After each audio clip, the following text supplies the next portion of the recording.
2 Korintus 2 ayat 14 bilang gini, tetapi syukur bagi Allah yang dalam Kristus selalu membawa kami di jalan kemenangannya. Dengan perantaraan kami, Ia menyebarkan keharuman pengenalan akan Dia di mana-mana. Sebab bagi Allah, kami adalah bau yang harum dari Kristus di tengah-tengah mereka yang diselamatkan dan di antara mereka yang binasa. Selalu ingat ayat ini. Apakah hidup kita sudah menyebarkan keharuman pengenalan akan Kristus di mana-mana? Dimulai dari rumah. Kebanyakan kita tuh lebih jaga perasaan orang lain daripada pasangan kita. Kebanyakan kita lebih memilih untuk melukai hati pasangan kita, asalkan perasaan orang lain kita jaga. Contoh, kita biasanya dandan habis-habisan ketika kita mau ketemu orang. Tapi di rumah, dengan pasangan, kita nggak terlalu memperhatikan penampilan kita. Saya nggak bilang Anda, saya juga begitu. Di rumah biasanya kita bisa jadi diri sendiri, kita cukup nyaman dengan daster, piyama, apa saja yang kita bisa kenakan, kita nggak peduli dengan dandanan kita, rambut kita. Nggak semua wanita, ada beberapa wanita luar biasa yang di luar maupun di rumah cantik luar biasa. Tapi seperti saya, kalau mau tapping, kalau mau ketemu orang, pasti dandan. Tapi kalau di rumah sama suami saya, nggak dandan. Kadang-kadang dandan, kadang-kadang enggak. Kita kebanyakan lebih peduli pendapat orang daripada pendapat pasangan kita sendiri. Kita mau berusaha kelihatan baik di mata orang, tapi kita kadang-kadang tidak mau memperbaiki diri demi kebahagiaan pasangan kita. Padahal pasangan kita itu adalah teman sehidup semati. Lebih dari pendapat siapapun, pendapat pasangan kita paling penting, karena dialah teman sehidup semati kita. Kenapa ya kita lebih peduli pendapat orang lain? Kita ingin dinilai cantik oleh orang lain, kita ingin dinilai baik oleh orang lain, tapi kita nggak terlalu peduli dengan pendapat pasangan kita, yang justru akan menemani kita selama-lamanya. Kalau ditanya siapa sih yang paling penting dalam hidup kita? Saya mau bilang, orang yang paling penting dalam hidup kita adalah mereka yang akan ada bersama-sama dengan kita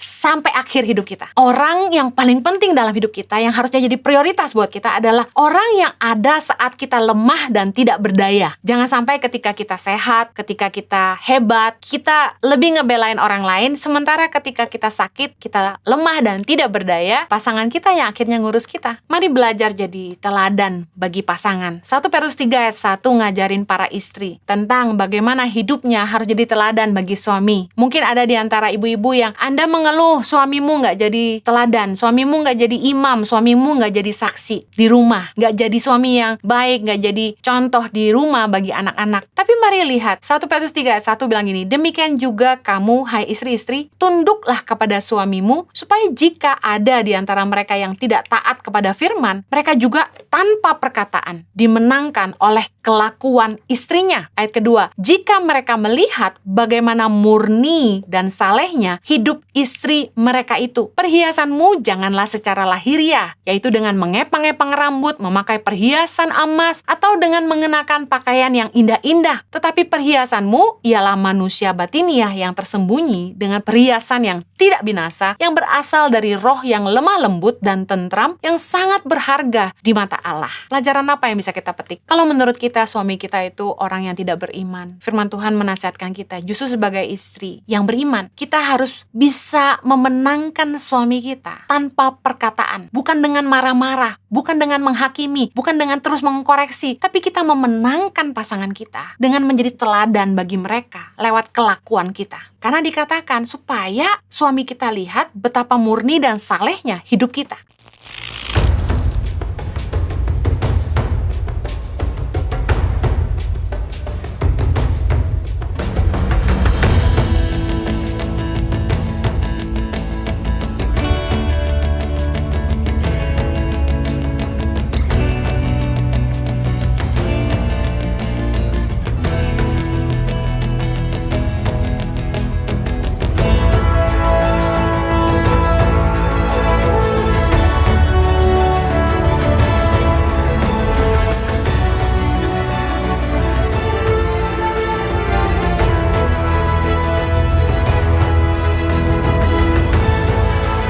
Cerita anak pedalaman dalam meraih mimpi dan mengejar cita-cita bersama Tangan Pengharapan.